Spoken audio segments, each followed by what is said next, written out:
I want a way out of loneliness, just like you.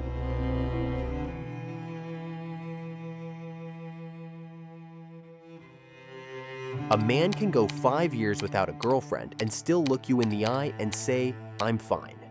He's not crying, not complaining, just grinding. He wakes up, hits the gym, scrolls a bit, and maybe watches something explicit at night. Repeat. No drama, no breakups, no love, just silence. And he calls it peace. Or rather, he's been tricked into calling it peace by a bunch of hyper-masculine life coaches. But it's not peace. It's emotional starvation. And no, I am not talking about men who genuinely prefer solitude. Some guys are wired that way. That's fine. Respect. I am talking about the men who crave love but panic when they get close to it. This isn't about needing a girlfriend to survive. It's about what prolonged emotional isolation does to a man's psychology. Psychologists have studied this. Attachment theory, Maslow, Gabor Mate. Even your brain chemistry. They all say the same thing. Go too long without love, and you don't just lose romance, you start losing parts of yourself. But here's the good news. You're not broken. This isn't about shame, it's about awareness. Because the moment you recognize what this silence is doing to you is the same moment you start taking your power back. Here's what most men don't realize. Disconnection doesn't happen overnight. It happens quietly.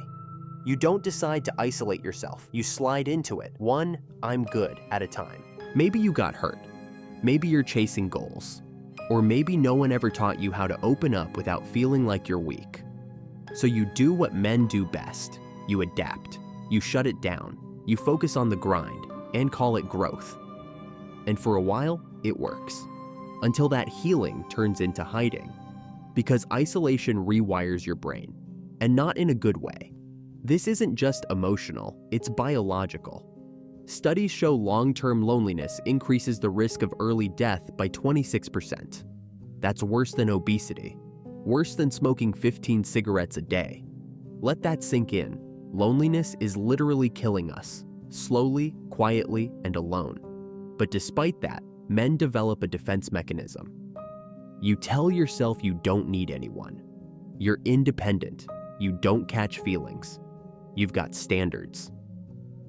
But psychology has a name for this: avoidant attachment. It's what happens when closeness feels dangerous. Not because it is, but because it once was. You associate intimacy with risk, so you choose control instead. You ghost, detach, and stay busy. Not because you're strong, but because vulnerability feels like surrender. You'd rather clean your apartment than text her first, and let's be honest, you hate cleaning. This isn't confidence, it's fear, disguised as freedom.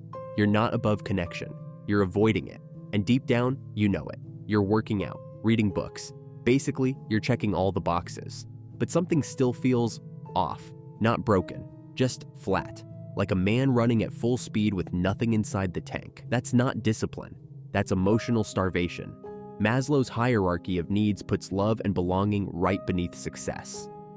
But most men skip that step. You climbed the mountain without checking if your heart was still beating. You built the house, but forgot the furniture. It's functional, but it doesn't feel like home. That's why you can win and still feel like you lost. You can succeed and still feel unseen. Because without a real connection, even your victories echo in an empty room. That's not discipline. That's quiet decay. And your body knows it. According to social baseline theory, your brain evolved assuming emotional closeness as the default. When you're connected, your stress response calms. You sleep better, recover faster, think clearer. But when that connection is missing, your nervous system flips into survival mode. You get anxious and sleep light. You're always scanning, even when nothing's wrong. Because deep down, your brain doesn't believe anyone's watching your back. That tight chest, that constant edge, it's not just overthinking, it's loneliness showing up in your biology.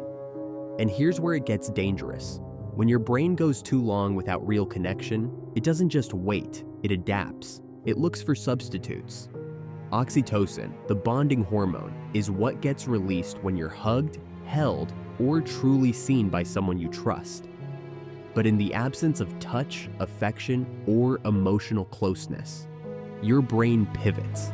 It starts chasing dopamine instead, the quick hit, fast reward chemical. You turn to porn, junk food, endless scrolling, late night stimulation. Not because you're addicted to pleasure, but because you're starving for connection. Studies from Harvard and Stanford show that chronic oxytocin deprivation increases anxiety, emotional numbness, and cortisol, the stress hormone. In plain English, your brain becomes jumpy and hollow at the same time. And the worst part? You think you're doing fine because your schedule's full, but your soul isn't. Dopamine is just a distraction, and distraction isn't healing. You're not addicted to pleasure. You're just emotionally malnourished. At some point, you stopped feeling, and you called it strength. You think you've become stoic, unshakable, calm. Nothing gets to you anymore, but that's not composure, it's collapse. As trauma expert Gabor Mate argues, emotional shutdown isn't strength, it's survival when feeling becomes too dangerous. He writes that in the absence of relief, we repress and disconnect from the feeling states associated with suffering. It's armor, and the longer you wear it, the more you forget how to take it off. You confuse emotional distance with maturity. You think avoiding pain means you've grown, but really, it's just keeping you cut off from yourself. Here's the brutal truth: you're not calm. You're disconnected, and deep down, you know it. This doesn't mean you should become needy. It doesn't mean you should chase love to fill a hole in your soul. It means you first need to see yourself, accept yourself, and respect yourself. You are not broken because you've been alone. You are not unworthy because someone rejected you. And you are not to blame for the wounds someone else left in you. Yes, you may have been hurt, lied to, abandoned. But punishing yourself by staying hidden, by pretending you don't care, that's not strength. That's fear in disguise. So no, this doesn't mean you should beg for love. It doesn't mean chasing validation or molding yourself into what you think others want. It means stop hiding behind "I'm fine" when you're not. It means stop rejecting yourself before anyone else even gets the chance to know you. Yes, you've been hurt. That's real. But it's not a reason to shut down. It's a reason to grow without going numb. And here's the irony about love. You only start attracting the real thing when you stop needing it to feel whole. When you accept yourself, fully, flaws and all, the right people begin to do the same. Being open doesn't make you weak. It makes you available to connection, to real love, not the filtered, performative kind. You don't need to force anything. Just stop disqualifying yourself. Let people see who you really are. And if they don't get it, that's not your failure. It's just not your person. You don't need to go download Tinder. You don't need to beg for affection. And you definitely don't need to fake confidence just to attract someone. What you need is a connection with people, with friends, and most of all, with yourself. Start small. Reach out to someone you trust and talk, not about sports or work, but about how you're really doing. It'll feel awkward. Do it anyway. Get into therapy if you can. Not because you're broken, but because you're smart enough to stop fighting alone. Journal, reflect.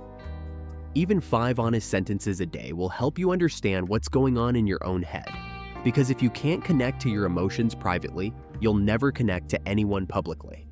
And don't underestimate male friendships. Brotherhood heals more than you think. So if this hit home, say something, even if it's just, "I needed this," or "I'm working on it." Drop a comment. This channel is here to remind you, you're not alone. And if you're already doing the inner work, tell us how. You never know who you might help by showing up.